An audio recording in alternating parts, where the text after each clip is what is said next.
Shalom saudara yang dikasihi dalam nama Tuhan Yesus. Syukur dan puji Tuhan, kita bersama lagi dalam kebaktian online hari ini. Harapan dan doa saya agar saudara semua baik-baik belaka, dan saya teramat percaya bahwa itu yang sedang terjadi kepada kita semua, sebab Tuhan Yesus sentiasa berserta, menjaga dan memberkati kita.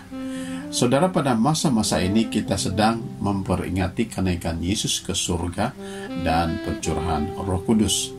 Bersesuaian dengan itu, maka saya mau berkhotbah tentang pembaptisan Roh Kudus. Saudara, dalam Alkitab kita dapat menemukan dua jenis baptisan, yaitu baptisan air dan baptisan Roh Kudus. Dan semua orang yang bergelar Kristen, termasuk saya dan saudara, harus mengalami kedua-dua baptisan ini untuk kita dapat mengalami keselamatan yang penuh. Oleh karena kedua-dua baptisan merupakan hal yang sangat penting, maka kita harus memahaminya dengan benar. Pertama, saya mau mengajak saudara untuk memahami apakah itu baptisan air. Saudara, saya suka membawa saudara kepada 3 pengertian tentang baptisan air. Yang pertama, baptisan air adalah baptisan pertobatan. Sebab Matius pasal 3 ayat 10 mengatakan begini, "Kapak sudah tersedia pada akar pohon, dan setiap pohon yang tidak menghasilkan buah yang baik pasti ditebang dan dibuang ke dalam api." Saudara, Alkitab sudah memberi amaran untuk bertobat, yaitu dikatakan kapak sudah tersedia. Malah dikatakan kapak itu sudah tersedia bukan pada batang itu, tetapi pada akar. Maksudnya, pertobatan itu bukan secara luaran saja, melainkan secara dalaman. Sebab puncak segala kehidupan kita bergantung kepada bagaimana keadaan akar kehidupan kita. Kalau akar bagus, maka baguslah kehidupan kita. Kalau akar tidak bagus, maka tidak baiklah hidup kita. Lagi pula, batang pokok itu adalah sesuatu yang boleh dilihat oleh mata, tetapi akar tidak dapat dilihat. Maksudnya, Tuhan sangat mementingkan pertobatan pada akar itu, yaitu berarti pertobatan harus secara dalaman yang tidak dapat dilihat oleh mata, yaitu pertobatan dalam hati, perasaan, dan jiwa kita. Maksudnya, Tuhan menuntut pertobatan penuh untuk mengalami dan menerima Kristus dan penyelamatan yang diberikan oleh Tuhan. Dan untuk meneguhkan pertobatan itu, maka harus ada pembaptisan air, sehingga pembaptisan air itu berarti pembaptisan pertobatan. Kedua, baptisan air adalah baptisan pembersihan. Matius pasal 3 ayat 12 mengatakan, "Alat penampi sudah di tangannya, ia akan membersihkan tempat pengirikannya dan mengumpulkan gandumnya ke dalam lumbung, tetapi debu jerami itu akan dibakarnya dalam api yang tidak terpadamkan." Jadi saudara, pembaptisan itu adalah tentang pembersihan atau penyucian hidup kita. Roma pasal 6 ayat 3 mengatakan, "Atau tidak tahukah kamu bahwa kita semua yang telah dibaptis dalam Kristus telah dibaptis dalam kematiannya?" Maksudnya, melalui kematian Yesus kita mengalami penyucian. Segala dosa kita telah dimatikan atau dicucikan. Saudara, Sungai Yordan tempat Yohanes Pembaptis membaptis itu bukanlah sungai yang jernih, saudara, melainkan berlumpur. Jadi kalau dibaptis di sana, badan bersih sebelum masuk sungai. Bila keluar dari sungai, badan sudah menjadi berlumpur. Tetapi mengapa pembaptisan dipanggil sebagai penyucian? Sebab penyucian yang dimaksudkan adalah penyucian rohani kita. Jadi bila kita dibaptis dalam air, itu ada kesannya atau impak yang dahsyat secara rohani dalam hidup kita. Sebab itu kita harus ambil pembaptisan air. Sebab pembaptisan air merupakan tanda pengakuan dan penyertaan kita kepada penyucian yang Yesus telah lakukan atas kayu salib bagi kita. Ketiga, pembaptisan air adalah baptisan persediaan. Matius pasal 3 ayat 2 mengatakan, "Bertobatlah sebab kerajaan surga sudah dekat." Maksudnya, ada suatu yang dahsyat yang akan datang, saudara, yaitu kerajaan surga. Sebab tiada yang lebih dahsyat dari kerajaan surga. Kerajaan surga itu mau datang kepada kita untuk memberikan cahaya kebenaran, membawa kehidupan, membawa kejayaan, kemakmuran, kesembuhan, dan sebagainya melalui pribadi Yesus Kristus. Dan untuk menerimanya, haruslah kita bersedia. Apakah persediaan yang kita perlu lakukan? Persediaan itu ialah pertobatan dan penyucian hidup kita. Maksudnya, kita harus bertobat dan menerima penyucian dosa oleh Yesus Kristus. Sebab untuk menyambut kerajaan surga perlu pertobatan dan penyucian. Kesimpulannya ialah pembaptisan air itu dilakukan oleh manusia, yaitu Yohanes Pembaptis jika pada zaman Yesus. Pembaptisan air adalah bicara tentang penyelesaian dosa-dosa kita pada masa yang lalu, sekarang, dan masa akan datang melalui pertobatan dan penerimaan kita kepada kasih anugerah penyelamatan Tuhan yang Dia telah lakukan atas kayu salib.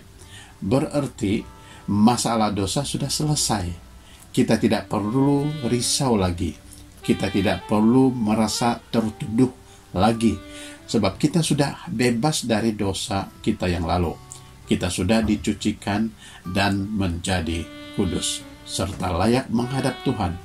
Tetapi kita perlu pikir tentang hari esok, yaitu masa depan kita, tentang bagaimana kita mengekalkan kehidupan yang kudus di hadapan Tuhan, tentang bagaimana kita mampu berjalan secara setia dalam perjalanan kehidupan ini di hadirat Tuhan, tentang bagaimana kita mengerti kehendak Tuhan bagi hidup kita, tentang bagaimana kita melayani Tuhan dengan berjaya, dan tentang bagaimana kita mendapatkan kuasa untuk menentang segala godaan dan tantangan yang iblis sediakan kepada kita. Oleh itu, kita perlu ambil baptisan yang kedua itu, yaitu baptisan Roh Kudus. Setiap orang Kristen perlu alami baptisan Roh Kudus, sebab baptisan Roh Kudus teramat penting untuk kita. Yohanes pasal 16 ayat 7 mengatakan, "Namun benar yang kukatakan ini kepadamu adalah lebih berguna bagi kamu jika aku pergi, sebab jikalau aku tidak pergi, penghibur itu tidak akan datang kepadamu. Tetapi jikalau aku pergi, aku akan mengutus dia kepadamu." Perkataan penghibur dalam bahasa Yunani berarti yang berdiri di samping. Berarti penghibur itu berdiri di samping kita senantiasa.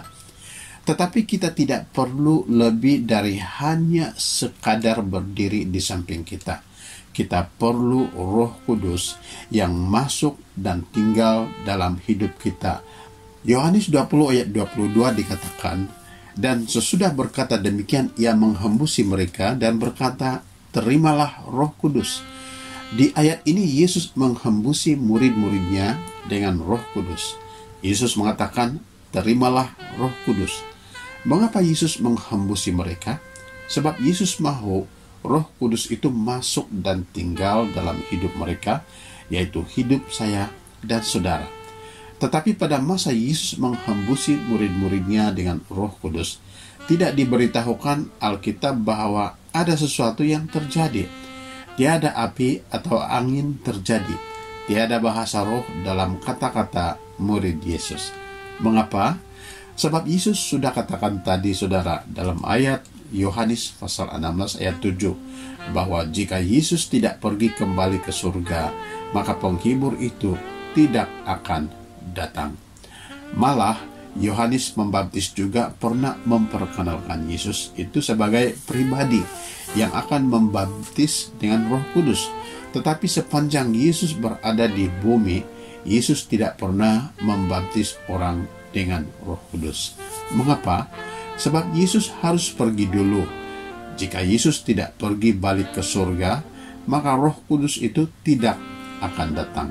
Oleh itu, ketika Yesus naik ke surga, Yesus telah menyuruh murid-muridnya untuk menunggu Roh Kudus itu di Yerusalem. Lalu di Yerusalem, ketika mereka sedang berkumpul, tiba-tiba Yesus mencurahkan Roh Kudus dan membaptis mereka semua di sana. Masa itu barulah ada sesuatu yang terjadi. Ada nyala-nyala api bertebaran, ada bunyi seperti tiupan angin memenuhi ruang mereka berkumpul, dan ada bahasa roh. Perkara itu dicatatkan dalam Kisah Rasul-Rasul pasal 2 ayat 1 hingga 4 yang mengatakan, ketika tiba hari Pentakosta, semua orang percaya berkumpul di satu tempat. Tiba-tiba turunlah dari langit suatu bunyi seperti tiupan angin keras yang memenuhi seluruh rumah di mana mereka duduk, dan tampaklah kepada mereka lidah-lidah seperti nyala api yang bertebaran dan hinggap pada mereka masing-masing. Maka penuhlah mereka dengan Roh Kudus, lalu mereka mulai berkata-kata dalam bahasa lain, seperti yang diberikan oleh Roh Kudus itu kepada mereka untuk mengatakannya. Saudara, penghibur yaitu Roh Kudus bukan saja berdiri di samping kita, tetapi telah masuk ke dalam tubuh dan hidup para murid. Roh Kudus yang mengawal hidup dan segala organ tubuh mereka dari dalam tubuh telah membuatkan mereka mulai berkata-kata dalam bahasa yang baru. Dikatakan tadi, maka penuhlah mereka dengan Roh Kudus. Ini membuktikan bahwa Roh Kudus tidak lagi hanya berdiri di samping kita, di samping mereka, melainkan telah masuk dalam tubuh dan hidup murid-murid Yesus sampai mereka kepenuhan dan berkata-kata dalam bahasa yang baru. Saudara, Yesus ada program kepenuhan Roh Kudus untuk saya dan untuk saudara. Saudara, baptisan Roh Kudus ini tidak mengira laki-laki atau perempuan, orang muda atau orang tua. Sebab baptisan Roh Kudus ini untuk semua orang, semua peringkat, dan untuk sesiapa saja. Saudara, kita tidak boleh abaikan atau tolak baptisan Roh Kudus. Yesus mengatakan tadi dalam Yohanes pasal 20 ayat 22, terimalah Roh Kudus. Maksudnya, jika kita mau hidup kekal dalam Tuhan, maka kita perlu terima baptisan Roh Kudus. Jika kita mau hidup yang berkuasa dan diurapi, kita harus terima baptisan Roh Kudus. Mengapa Roh Kudus harus masuk dan tinggal dalam tubuh dan hidup kita? Sebab Roh Kudus mau dekat dengan hati dan jiwa kita itu, saudara. Sebab dalam hatilah akar kehidupan kita itu berada. Masih ingat tadi tentang kepak yang telah tersedia kepada akar itu? Kalau kita bertobat, maka akar itu tidak dipantas oleh kapak, malah akan dijaga, dirawat, dan dikuatkan oleh Roh Kudus. Sebab bukan apa yang di luar itu yang penting, saudara, tetapi apa yang di dalam kita, itulah yang paling penting dan yang berkenan kepada Tuhan. Mari kita lihat 3 impak yang terjadi apabila mereka dibaptis oleh Roh Kudus. Yang pertama, mereka sekarang ada keyakinan. Kisah Para Rasul pasal 4 ayat 31b mengatakan bahwa mereka semua penuh dengan Roh Kudus, lalu mereka memberitakan firman Allah dengan berani. Tadi tidak berani, tetapi sekarang menjadi berani sebab mereka telah dibaptis oleh Roh Kudus. Luar biasa, saudara, impak Roh Kudus yang telah masuk dalam hidup mereka telah mengubah mereka menjadi pribadi-pribadi yang sangat berkeyakinan dan sangat berani. Kedua, Mereka sekarang ada pimpinan yang baru. Pemimpin yang baru itu ialah Roh Kudus. Malah mereka boleh menemukan segala kebenaran, saudara, dan memasukinya, sebab Roh Kudus yang memimpin mereka dalam segala kebenaran. Sebab itulah tugas Roh Kudus terhadap kita, di mana Roh Kudus itu dikatakan firman Tuhan, dialah yang memimpin kita ke dalam segala kebenaran. Ketiga, mereka sekarang ada kuasa dan karunia-karunia Roh Kudus. Saudara, semua karunia Roh Kudus itu adalah bagi mereka. Karunia-karunia Roh Kudus itu tidak ditemukan dalam kehidupan orang bukan percaya, malah hanya dalam hidup orang yang percaya Tuhan saja, yaitu yang telah menerima, terutamanya yang telah menerima baptisan Roh Kudus. Itu kita dapat temukan manifestasi karunia-karunia itu.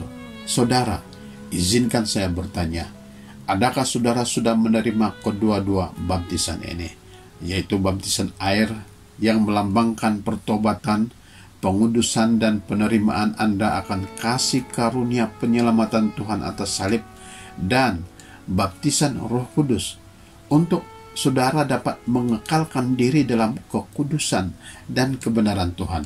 Jika belum, maka temuilah gembala Anda sekarang juga dan mintalah mereka membaptis saudara dengan air. Kalau saudara sudah dibaptis dengan air, tetapi belum membuka hati untuk terima baptisan Roh Kudus, maka bukalah hati saudara. Saya mau berdoa untuk saudara sekarang yang mau menerima baptisan Roh Kudus. Terimalah doa saya ini. Mari saudara, dimanapun engkau berada, buka hatimu dan angkat tanganmu ke surga dan terimalah doa ini. Yesus Tuhan yang membaptis dengan Roh Kudus, saya berdoa untuk anak-anak-Mu yang mau terima baptisan Roh Kudus saat ini, dimanapun mereka berada. Saya berdoa, curahkanlah Roh Kudus-Mu atas mereka. Baptislah mereka dengan Roh Kudus sekarang juga. Ubahlah mereka, penuhkan mereka dengan Roh Kudus, biar sampai melimpah. Tawan hati mereka, tawan hidup mereka dengan Roh Kudus. Roh Kudus-Mu berkuasa atas mereka buat selama-lamanya. Terimalah Roh Kudus, terima Roh Kudus, terimalah Roh Kudus. Dalam nama Tuhan Yesus Kristus saya berdoa. Amin. Haleluya. Puji Tuhan. Terima kasih saudara, karena bersama-sama di dalam kebaktian pada pagi hari ini. Tuhan memberkati kita semua dan Tuhan melindungi kita semua. Haleluya. Amin. Aku diberkati, aku dilimpahi, karena Allah sanggup untuk menyediakan.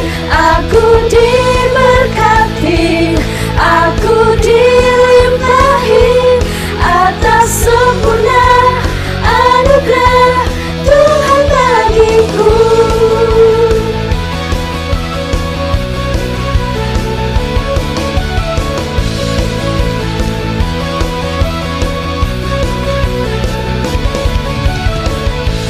Kasih setiamu nyata bagiku, hikmat kebajikan tersedia bagiku.